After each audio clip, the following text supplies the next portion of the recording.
Forse ad una svolta le indagini sul duplice omicidio dei palmesi Giuseppe Condello, 41 anni, schiedato mafioso e ritenuto vicino alla Stibra, e Vincenzo Priolo, 27 anni, i cui cadaveri, crivellati di colpi di arma da fuoco, sono stati ritrovati nello scorso mese di gennaio all'interno di un pozzo sotto un cavalcavia di Contrada Ciccobriglio, tra Campobello di Licata e Palma di Montechiaro. Ci sarebbero infatti due persone di Camastra indagate proprio per il duplice omicidio. Sul coinvolgimento e il ruolo avuto dai due nella vicenda stanno lavorando gli uomini della squadra mobile con il coordinamento dei pubblici ministeri della DDA di Palermo.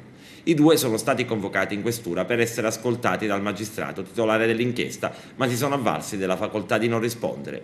Bocche naturalmente cucite tra gli inquirenti, di certo c'è che si segue con particolare attenzione una pista che conduce proprio a Camastra.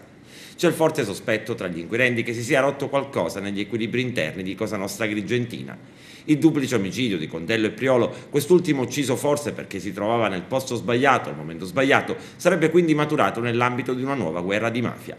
Essendo in un periodo di forte recessione economica, con soldi che ne circolano molto pochi, Cosa Nostra investirebbe quasi tutto nel traffico delle sostanze stupefacenti.